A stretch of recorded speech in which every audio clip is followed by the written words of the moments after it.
Hello class, my name is Brittany Stowe and I have chosen the topic of crowdfunding. Let's start with the definition of crowdfunding. It is the use of small amounts of capital from a large number of individuals to finance a new business venture. Crowdfunding makes use of the easy accessibility of vast networks of friends, families, and colleagues through social media websites like Facebook and Twitter. Also, there are newly established online platforms like Kickstarter and GoFundMe.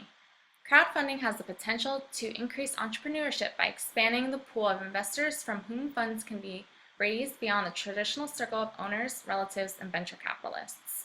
While there are many types of crowdfunding, two main types include rewards-based and equity. Rewards-based crowdfunding is when the investor is promised a first look or free copy of the business's product in return for their investment. Equity crowdfunding is when the investor gets part ownership through their investment in the form of equity. Historically, nonprofits and political campaigns have engaged in raising funds from large groups. This can be thought of as a predecessor to crowdfunding.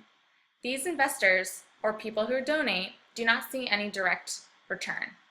Traditionally, for a company to raise capital, venture capitalists and/or angel investors are the ones that would participate. Furthermore, accredited investors can also participate.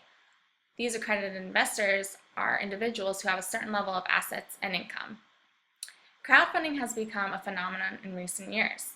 Social media has made it possible for unknown people and ideas to become sensations overnight without spending much money on traditional media or promotion.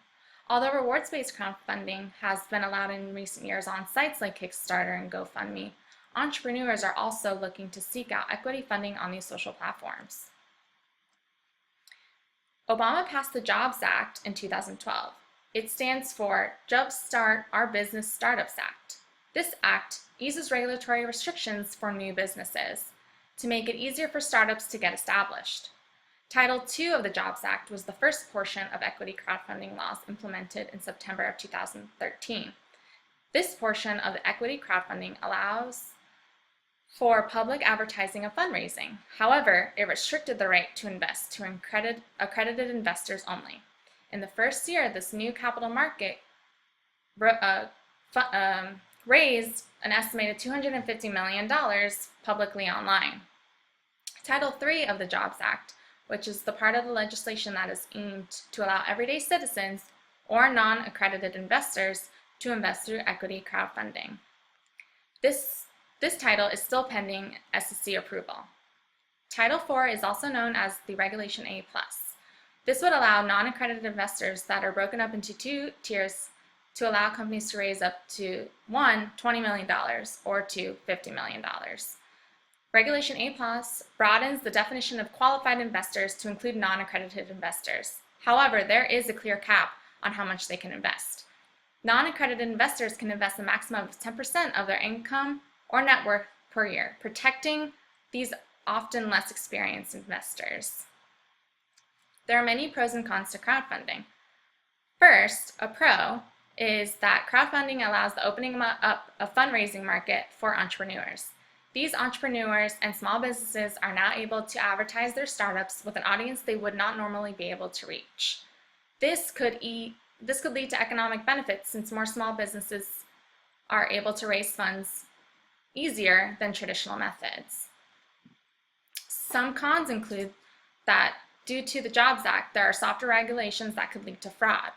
Also, this does not apply to non-US companies, public reported companies, and investment companies because they are not eligible to crowdfund under the Jobs Act.